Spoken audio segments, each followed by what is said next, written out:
Bonjour à tous. Aujourd'hui, nous sommes à Gournay-en-Bray, en Normandie, sur la place nationale. Derrière moi, le Cursal, le bâtiment emblématique de la ville qui abrite le cinéma associatif Les Écrans. Dans une commune où l'offre culturelle s'amenuise, le cinéma continue d'ouvrir ses portes grâce à l'engagement des bénévoles. Programmation, projection, accueil du public, billetterie, tout repose sur leur énergie.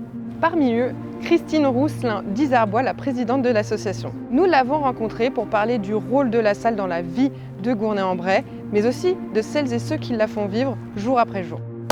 Bonjour, je m'appelle Christine Rousselin d'Isarbois, je suis la présidente du cinéma associatif Les Écrans de Gournay-en-Bray. Pourquoi je suis au sein de cette association ? C'est d'abord la passion du cinéma et surtout de faire en sorte qu'il perdure dans la ville et d'apporter une culture variée, pas uniquement de cinéma commercial, mais un cinéma qui ouvre les esprits. L'association Les Écrans a été créée en 1989. Il est un des derniers cinémas associatifs de la Seine-Maritime. Il a pour but d'apporter un cinéma de proximité en milieu rural. Des passionnés en 89 ont sollicité la mairie de Gournay afin que le cinéma puisse perdurer dans la ville.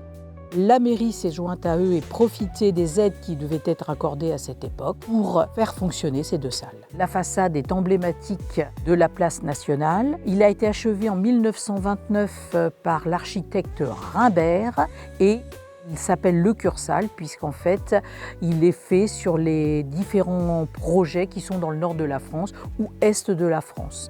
Donc c'est vraiment emblématique de la ville de Gournay. Les habitants y sont très attachés. Donc le cinéma est tout à fait particulier. On y vendait au rez-de-chaussée des œufs et du beurre, produits locaux oblige, et à l'étage, on y exploitait un théâtre. Après qu'on n'a plus vendu d'œufs ni de beurre, c'est devenu une salle de cinéma. Avant le Covid, nous avons une fréquentation qui avait atteint 52 000 entrées. Après le Covid, nous remontons tout doucement la fréquentation pour arriver l'année dernière à 42 500 entrées. Qu'est-ce qui marche chez nous ? Un petit peu comme au niveau national, les comédies françaises, les films de chez Disney, et puis des fois un film que personne n'a vu venir, en réalité comme un petit truc en plus qui fut la bonne surprise de 2024. Alors comment fait-on pour affronter les multiplexes ? Dans un premier temps, avoir des films en sortie nationale, des avant-premières, des venues de talent. Dernièrement, nous avons accueilli Nakache et Toledano qui sont venus présenter leur dernier film avec l'acteur Pio Maremaille et dernièrement les acteurs des Baudins. Dans un deuxième temps, des prix bas pour tous et tous les âges, du matériel moderne et puis des animations avec tous les acteurs de proximité. En ce qui concerne les aides, en plus des aides de la mairie, nous recevons une subvention RSE qui est fonction de la programmation chaque année. En ce qui concerne les résultats financiers du cinéma, jusqu'ici ils étaient positifs. On sent toutefois qu'en 2024, l'année a été beaucoup plus difficile en raison de l'augmentation du chauffage et de l'électricité. Est-ce que le cinéma recrute ? Il recrute surtout des bénévoles et il va avoir besoin de recruter un projectionniste pour le 1er avril 2026.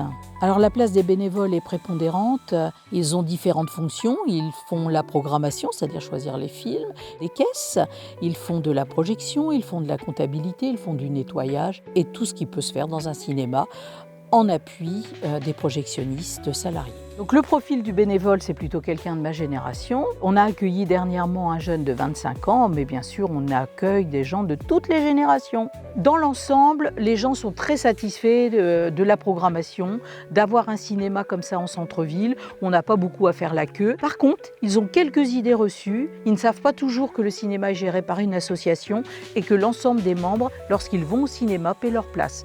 Enfin, ils pensent aussi qu'on a des films un petit peu en retard, ce qui n'est pas le cas en fait. Merci à la société Bluesoft et à son projet Indigo qui ont été les mécènes du cinéma de Gournay et qui nous ont permis par ce mécénat d'acheter un projecteur qui va illuminer nos intervenants.